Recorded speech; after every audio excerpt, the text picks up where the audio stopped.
بعض آدمیوں نے کہا کہ حضرت اسامہ بن زید رضی اللہ تعالیٰ عنہ کے سوا ایسی ضرورت اور کون کر سکتا ہے، کیونکہ وہ حضور اقدس صلی اللہ علیہ وآلہ وسلم کے چہیتے ہیں۔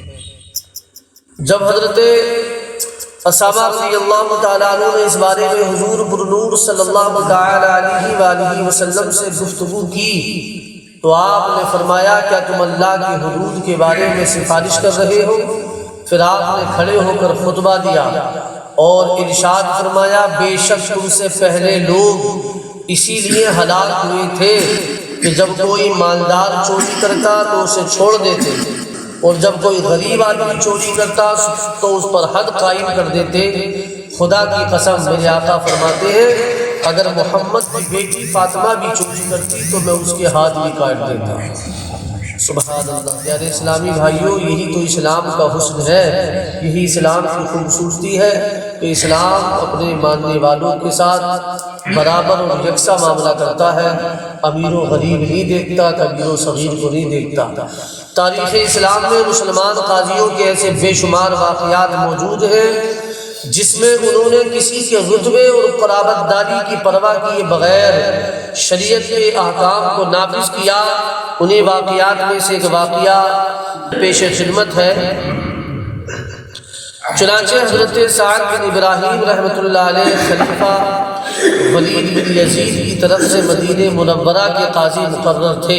ایک مرتبہ ولید نے آپ رحمۃ اللہ علیہ کو اپنے پاس ملک شام میں بلایا، چنانچہ آپ رحمۃ اللہ علیہ ایک با اعتماد شخص کو مدینہ منورہ میں قاضی بنا کر خود ملک شام کی جانب چل دیے۔ جب آپ رحمۃ اللہ علیہ شام کی سرحد پر پہنچے تو آپ رحمۃ اللہ علیہ کو شہر سے باہر ہی روک دیا گیا اور کافی عرصے تک داخلے کی اجازت نہ ملی۔ ایک رات آپ رحمۃ اللہ علیہ مسجد میں مصروف عبادت تھے کہ ایک شخص کو دیکھا کہ نشے کی حالت میں بدمست ہے اور مسجد میں گھوم رہا ہے۔ یہ دیکھ کر آپ رحمۃ اللہ علیہ نے پوچھا یہ شخص کون ہے؟ لوگوں نے بتایا یہ خلیفہ ولید بن یزید کا ماموں ہے، اس نے شراب پی ہے اور اب نشے کی حالت میں مسجد کے اندر گھوم پھر رہا ہے۔ یہ سن کر آپ رحمۃ اللہ علیہ کو بہت جلال آیا کہ یہ کتنی دیدہ دلیری سے اللہ کی نافرمانی کر رہا ہے اور اس کے پاک دربار میں ایسی گندی حالت میں بے خوف گھوم پھر رہا ہے۔ آپ رحمۃ اللہ علیہ نے غلام کو درہ لانے کا حکم فرمایا، کوڑا۔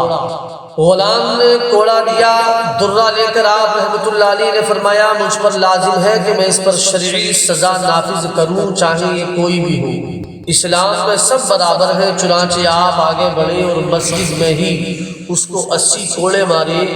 وہ شخص 80 کوڑے کھانے کے بعد نہایت زخمی حالت میں خلیفہ ولید بن یزید کے پاس پہنچا۔ خلیفہ نے جب اپنے ماموں کی یہ حالت دیکھی تو بہت غضبناک ہوا اور پوچھا تمہاری یہ حالت کس نے کی؟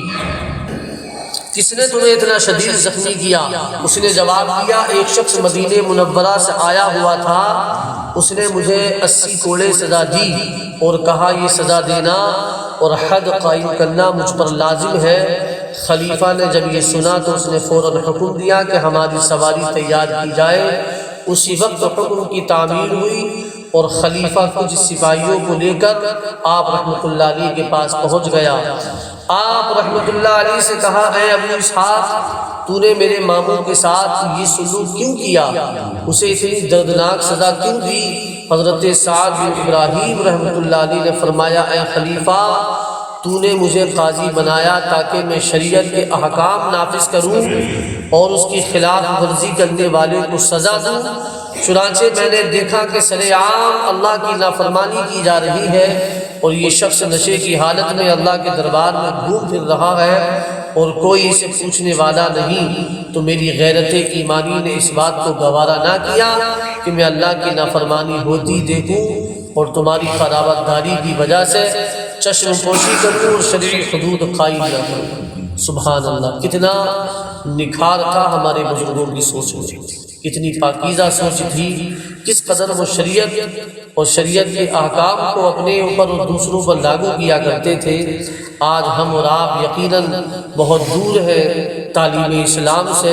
ہماری اور آپ کی ایسی سوچ و فکر نہیں، ہم اور آپ تو قرابت داری دیکھتے ہیں، اگر ہمارا بھائی ہے، ہمارا بھتیجا ہے اور ہمارا خاندانی ہے تو پھر اگرچہ وہ ظلم پر ہو، سامنے والے پر وہ ظلم کر رہا ہو، لیکن ساتھ ہم اپنے کا ہی دیتے ہیں، یہ نہیں دیکھتے کہ یہ ہمارا اپنا ظالم ہے، وہ سامنے والا مظلوم ہے۔ مذہب اسلام ہم کو یہ تعلیم نہیں دیتا۔ یقیناً مذہب اسلام بھی تعلیم دیتا ہے کہ اگر دو فریقین میں جھگڑا ہو تو وہاں اپنا نہ دیکھا جائے کہ یہ میرا بھائی ہے یا خاندانی ہے، بلکہ یہ دیکھا جائے کہ ظالم کون ہے اور مظلوم کون ہے، پھر مظلوم کا ہی ساتھ دیا جائے۔ یہی اسلام کی تعلیم ہے۔ رب کعبہ کی بارگاہ میں دعا ہے مالک و مولا ہم سب کو احکام اسلام پر سختی سے عمل پیرا ہونے کی توفیق عطا فرمائے۔ درود پاک پڑھ لیں۔ اللہم صلی علی سیدنا و مولانا محمد و بارک وسلم۔ صلو علیہ صلاۃ و سلام علیک یا رسول اللہ یا حبیب اللہ صلی اللہ تعالی علیہ وآلہ وسلم۔